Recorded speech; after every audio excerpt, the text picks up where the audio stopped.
आखिरकार 7वें वेतन आयोग की सिफारिशों की मंजूरी का जो इंतजार हो रहा था वह पूरा हुआ।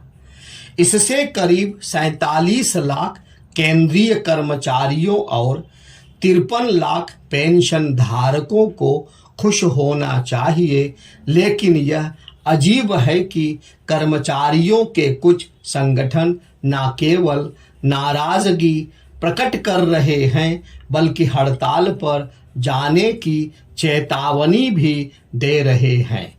इस रवैये से आम लोगों के लिए यह समझना मुश्किल होगा कि आखिर जब केंद्रीय कर्मचारियों के मूल वेतन में 2.5 गुना वृद्धि हो रही है, न्यूनतम वेतन 7,000 रुपये से बढ़कर 18,000 होने जा रहा है और अधिकतम वेतन 90,000 रुपये से बढ़कर 2.56 लाख रुपए हो जाएगा, तब फिर नाराजगी जताने का क्या मतलब।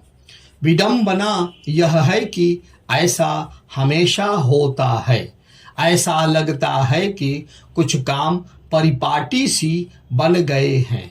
यह संभव है कि वेतन आयोग की सिफारिशों से संबंधित कुछ प्रावधान ऐसे हों जिन पर कर्मचारियों के विरोध का कोई औचित्य बनता हो, लेकिन जब एक समिति को शिकायत सुनने और विसंगतियों की छानबीन करने का जिम्मा सौंप दिया गया है, तब फिर हड़ताल के रास्ते पर जाने का क्या मतलब।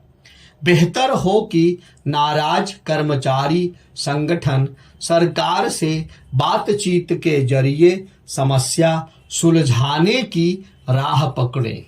यह ठीक नहीं कि जब आम लोगों को यह संदेश जा रहा हो कि केंद्रीय कर्मचारियों को बढ़े हुए वेतन का तोहफा मिला, तब वे धरना प्रदर्शन की बातें करें। यह उम्मीद की जानी चाहिए कि सरकार को केंद्रीय कर्मचारियों के वेतन भत्तों संबंधी मसलों को सही तरह से सुलझाने में मदद मिलेगी और यह काम जल्द ही हो जाएगा।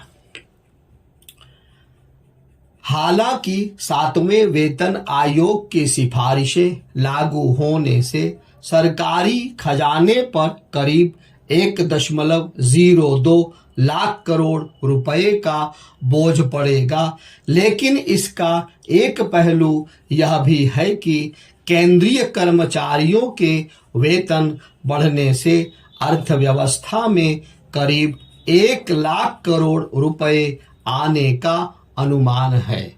यह एक बड़ी राशि है।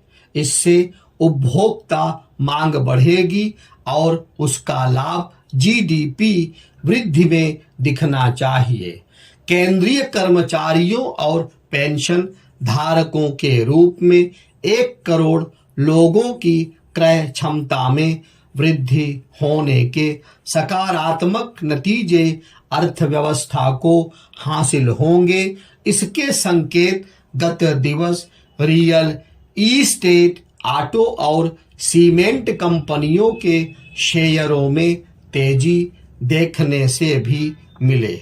यह भी एक शुभ संकेत है कि ज्यादातर विशेषज्ञ यह मान रहे हैं कि वेतन वृद्धि के नतीजे में महंगाई बढ़ने के वैसे कोई आसार नहीं हैं जैसे अतीत में दिखते रहे। केंद्रीय कर्मचारियों के लिए बने वेतन आयोग की सिफारिशों की मंजूरी के बाद यह लगभग तय है कि राज्यों के कर्मचारी भी ऐसी ही मांग करेंगे। राज्य सरकारों को देर सबेर उनकी मांग को पूरा करना ही होगा। समय के साथ वेतन वृद्धि एक स्वाभाविक प्रक्रिया है, लेकिन प्रशासनिक सुधार भी समय की मांग है। आमतौर पर वेतन आयोग प्रशासनिक सुधार की आवश्यकता रेखांकित करते हैं, लेकिन उनकी पूर्ति मुश्किल से ही होती है। इन स्थितियों में यह जरूरी है कि प्रशासनिक तंत्र में सुधार के लिए ठोस उपाय किए जाएं। यह समझना कठिन है जब हर तरह के सुधारों पर चर्चा हो रही है, तब फिर प्रशासनिक सुधार केंद्र और साथ ही राज्य सरकारों के एजेंडे पर क्यों नहीं आ पा रहे हैं। जिस तरह एक निश्चित अंतराल पर वेतन आयोग आवश्यक है, उसी तरह प्रशासनिक सुधार आयोग भी।